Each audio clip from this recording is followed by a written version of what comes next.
केलं गेलेलं आहे सीएम ऑफिसला, त्याची दखल घेऊन काही खाली कारवाई प्रशासनाला सांगितली नाही. आता या संदर्भातली मीटिंग जिल्हा परिषदेने घेतली होती. सीएम ऑफिसने जिल्हा परिषदेने त्यांची कॉपी पाठवली आणि जिल्हा परिषदेने याच्यामध्ये माहिती घ्यायला सांगितली आणि म्हणून जिल्हा परिषदेने का जिल्हा परिषद सदस्य आल्यानंतर त्यांना तुम्ही दिला किंवा अशी तक्रार आहे, म्हणजे याचा अर्थ सरकारनं दखल घेतली. आता प्रत्यक्षपणानं सरकारची जी यंत्रणा आहे, सरकार कोणाला विचारणार? जर जिल्हा परिषदेचे सीओ आहे, सीओ त्या मिटिंगला होते, सीओला काही विचारणा केली, ते पोलीस अधिकारी असतील त्यांना विचारणा करते. डायरेक्ट गणेश पुत्र किंवा दिलीप पुत्र चौकशी देखील असं मला वाटत नाही किंवा सरकारची ती पद्धत नाही. जर आम्ही गंभीर स्वरूपाचा गुन्हा काही केला असता तर आमच्या पोलीस कारवाई झाली असती, आम्ही त्याला सामोरे जायचं आहे.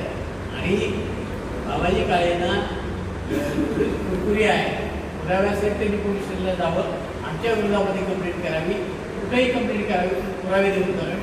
वेग तिथे बोलतात, वेग आरोप ते करतात, ह्या आरोपामध्ये काही तथ्य नाही. आजकाल त्यांनी करू नये आणि आता त्यांच्या विरुद्ध आबरू नुसकान भरपाईचा दावा दिला पाहिजे.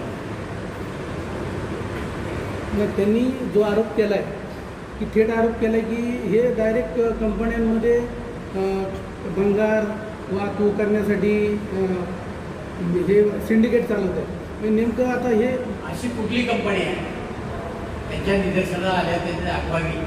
ही गोष्ट अशी आहे, नवेद्वार गोळीबार करण्यात काही मजा नाही. त्यांनी नाव घेऊन बोलावं की या कंपनीमध्ये आमची दहशत आहे, या कंपनीमध्ये आम्ही गेलो आहे, तिथं आम्ही स्क्रॅप मागितले, काम मागितले. मला तर काहीच गरज नाही, माझी स्वतःची कंपनी, माझं स्क्रॅप मी बाहेर विकतोय म्हटल्यानंतर मला तर काही त्याची गरज नाही. गणेशचा तो व्यवसाय नाही. ते पुन्हा करता बोलतात.